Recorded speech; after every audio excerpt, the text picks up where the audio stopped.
I finally grasped it. The true essence of my soul. Its true shape.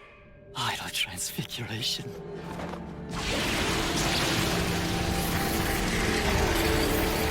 See, the problem with most D&D villains, and I say this with love for the game, is that they're static. You learn them, you solve them, and then the fear goes away. The big dragon in its cave has fire breath and a claw attack and probably some legendary actions, and once your party figures out that rotation, it becomes a logistics problem. You stop being scared and start being tactical, which is fine, tactics are fun, but it's not the same as dread. The villains that tend to stick with people, they tend to share something in common. They don't let you solve them. Every time you think you understand what you're dealing with, something shifts, the shape changes, the rules change with it, and you're back to square one, except now you're also rattled because your confidence just got used against you. And that, my friends, at its core, is what Metamorphosis does to horror, and nobody in recent fiction has understood it better than Mahito. When Mahito shows up in Jujutsu Kaisen, you could be forgiven for not taking him seriously right away. There's something almost playful about him, almost childlike, and that's kind of the point. He doesn't arrive with a manifesto or a throne room or a tragic backstory about his dead parents. He arrives curious. He wants to know what things are made of, what they do, and what breaks them. That curiosity is actually the most disturbing thing about him because it applies to humans too. His ability, you know, the idle transfiguration, is built on a specific idea. The soul is the blueprint. The body is just clay that follows the blueprint around. So if you can reach in and reshape the soul directly, you bypass every physical defense a person has and rewrite what they fundamentally are. The body follows because it has no choice. That's already horrifying as a power, but the way Mahito uses it, the way he treats humans as experiments rather than enemies, turns it into something closer to philosophy. He's not trying to destroy people. I honestly believe he's trying to understand them by breaking them apart and seeing what's left. Here's the thing though, Mahito doesn't stay the same throughout the story. Every major fight changes him, not just physically, though that's certainly part of it. He learns things. He learns what fear actually feels like because he experiences it for the first time. During a fight he almost loses. He develops an ego when he wins. He starts to form something like survival instinct when he realizes death is real and personal.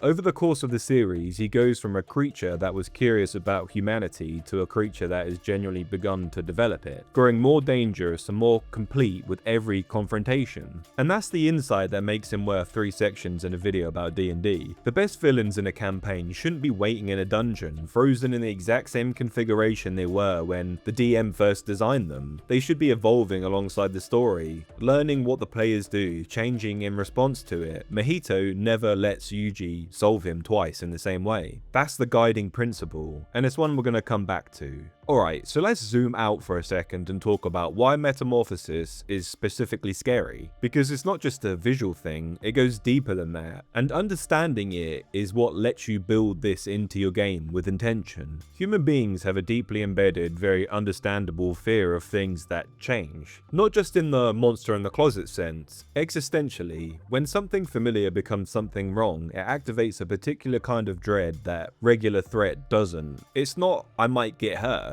It's, I can no longer trust what I'm looking at. Jekyll and Hyde works because the horror is that Hyde was always inside Jekyll, that the brutality was always there underneath the respectable surface, waiting. But at the same time, the transformation isn't the threat, the revelation is. Dorian Gray is the same idea inverted. The corruption is invisible on the outside, accumulating on a painting no one can see, which means that the most charming person in the room might be the most decayed. Gregor Samsa wakes up as a giant insect, and the real gut punch is how quickly the people around him stop seeing him as a person. The body changes and the humanity gets reclassified. Each one of these transformations is actually about a different kind of fear. Hyde is the fear of your own hidden nature. Dorian is the fear of invisible moral rot. Gregor is the fear of losing your usefulness and therefore your belonging. They're all coming at the same theme from different angles. The body cannot be trusted, identity is not stable. What you know about a person or a creature might be wrong and you'd have no way to tell. Mahito interestingly combines all 3 of them. He's Hyde because he treats violence as a natural curiosity. He's Dorian because his development happens in ways others can't fully observe. And he's Gregor gores victims because he treats human identity as arbitrary and disposable. That's a lot of existential weight in one character, and it's part of what makes him land so hard. So here's something worth sitting with. Humans have been terrified of creatures that refuse to stay one shape since basically the beginning of recorded storytelling.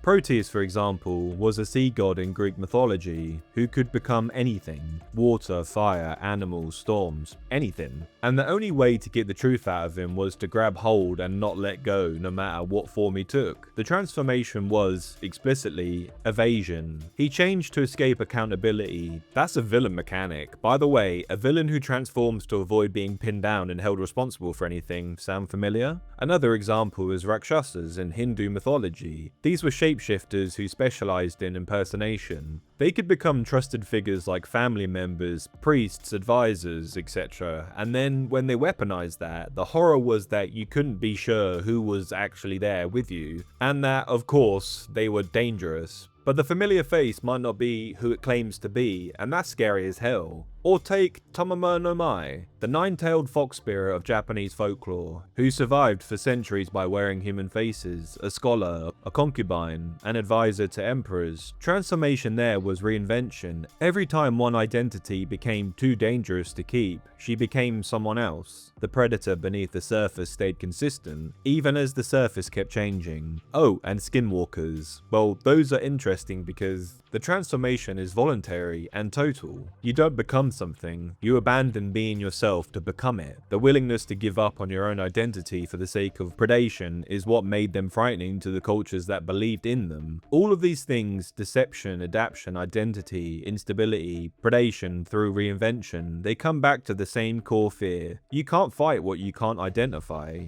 You can't solve what keeps reshaping itself. And in a D&D context, that fear is incredibly easy to tap into because players at your table already come prepared to solve puzzles. The moment the puzzle changes mid-solution, the game changes with it. Now let's talk about video games for a minute, because this is where the Metamorphosis idea got refined into an actual craft technique that we can steal directly. Asura's Wrath does this in a way that's almost comedic in how extreme it is. Just when you think the scale of a fight couldn't get bigger, it does, and it keeps doing that until the entire premise of Big Fight has been redefined 4-5 times. Resident Evil 2's William Birkin starts as a scientist gone wrong zombie type and just keeps mutating through the game, each form more wrong than the last, each one representing another layer of humanity dissolving. The Guardian Ape in Sekiro, you fight it and win, and then the thing gets back up without its head and becomes a completely different mechanical challenge. Rykard in Elden Ring swallows an entire god and turns into a boss fight that changes its fundamental structure halfway through. What all of these are doing underneath the spectacle is using transformation as a narrative escalation device. The fight changes meaning when the boss mutates. Your confidence gets shattered specifically because you built it. The game lets you think you understand something and then pulls the rug from under your feet, which is so much more effective than just making the thing hard from the start. If it's hard from the start, you never feel safe to lose. If it lets you feel safe first and then changes on you, the betrayal of that safety is its own kind of horror. And yeah, D&D should be stealing this constantly without guilt. Right, so let's get practical, because all this mythology and fiction in the world isn't going to help you if you don't know how to actually put it at the table. The most important mindset shift is this: the goal isn't to make the villain harder, but to make the players wrong. There is a difference. Making something harder just means more hit points, higher AC, bigger numbers. But making them wrong means the thing they learned in the first phase of the fight stops working in the second phase, and they have to problem solve in real time while they're already stressed. Matt Coville's action-orientated design is your best friend here. If you're not familiar with it, the idea is that instead of giving a boss a fixed stat block, you just deplete. You give them a second scripted sequence of behaviors that changes what the fight looks like at the different stages. Villains' actions which you can trigger once per round at dramatic moments rather than waiting for the villain's turn. It lets you introduce the transformation mechanics without requiring the monster to die and get back up. At round 2, the villain's body begins restructuring, and at round 3, they shed a form and take a new one, clearing a condition in the process. Mythic actions as part of the mythic trait system in Mythic Odyssey of Theros basically act as a legendary action. They can only be used once the monster's mythic trait is activated, and these mythic actions don't replace the default legendary actions. Instead, they are like an additional option for the DM to use. when the battle reaches like a mythic phase or like a transformational phase in this example. But it even does say in the books it's almost like taking on two of the same creature, so the CR goes up and you also get more rewards out of it and XP. What was a single creature splits or fuses with its dead minions or grows 3 sizes unexpectedly. The battlefield itself can mutate, terrain that was safe becomes dangerous, walls close in, the floor starts behaving wrong. The transformation should change player behavior, not just player stats. If you swap in a new HP pool but the players just run the same rotation they figured out in phase 1, you haven't done the thing. The new form needs to make the old strategy actively bad. The fighter who was tanking up front needs to suddenly be in the worst possible position to be in, and the rogue who found the blind spot needs to discover that the blind spot's moved, and the cleric who was providing buffs needs to face something that makes buffs irrelevant. Mahito never lets Yuji solve him twice. That's the principle. Once a strategy works against him, he adapts to not make it work again. Your villain can do the same thing by design, and you don't need to improvise it. You can script the transitions in advance so you're prepared for exactly when the players think they've got it. You can foreshadow it too, and do it early. Body